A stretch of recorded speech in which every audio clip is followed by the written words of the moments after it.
નમસ્તે.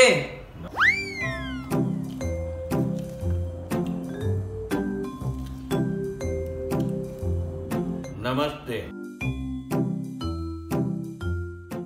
ગુરુજી, ફાંકી આલુ?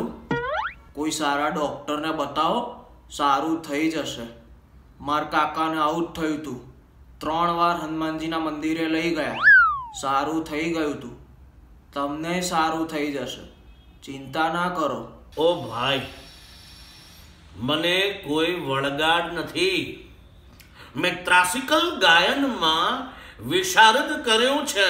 ક્લાસિકલ ગાયન? આજ સુધી ક્લાસિકલ સાંભળ્યું હતું, ક્લાસિકલ પહેલી વાર સાંભળ્યું. ભાઈ, આજે અમારી ગાયકી છે ને, એ એનાથી એક સ્ટેપ આગળ છે.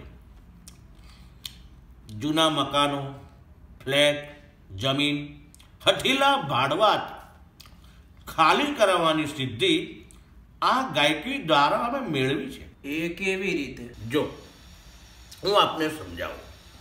જો કોઈ મકાન, જમીન, ઘર, ફ્લેટ કે જૂના ભાડવાત એ જગ્યા ખાલી ન કરે, જો ત્યાં અમો અથવા અમારા વિદ્યાર્થીઓ પધરામણી કરી અને ક્લાસિકલ ગાયકીની વારંવાર રજૂઆત કરીએ છીએ અને એના ત્રાસથી લોકો પહેરેલા કપડે એ જગ્યા ખાલી કરીને પલાયન થઈ ગયા હોય, ભાગી ગયા હોય, જગ્યા છોડીને જતા રહ્યા હોય, એવા દાખલાઓ છે. તો મારે પણ તમારી કંઠી બાંધી તમારા શિષ્ય થવું છે. વાહ, જરૂર. તમોને અમો આજથી જ અમારી શરણમાં લઈએ છીએ. ચાલો, હું તૈયાર છું. ચાલો ચાલો શિષ્ય, ગાવ અમારી સાથે, ગાવ.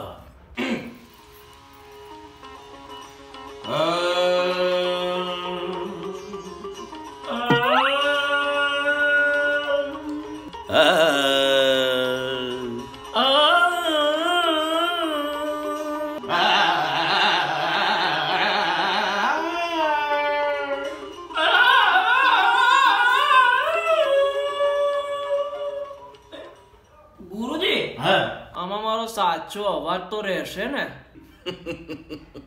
જરૂર, કેમ નહીં. આ ગાયકીમાં મારે આગળ વધવું છે. ગામે ગામ, શહેરે શહેર લોકો મને ઓળખવા જોઈએ. થશે, જરૂર થશે. હું તમોને આ ક્લાસિકલ ગાયનમાં એવા પારંગત બનાવીશ કે રાજધાની, શતાબ્દી, ગુજરાત મેલ, અહિંસા, ગુજરાત એક્સપ્રેસ, લગભગ બધી જ ટ્રેનોમાં તમારી ગાયક તરીકેની ડિમાન્ડ વધી જશે, માંગણી વધી જશે. શિષ્ય, વાહ ગુરુજી, વાહ.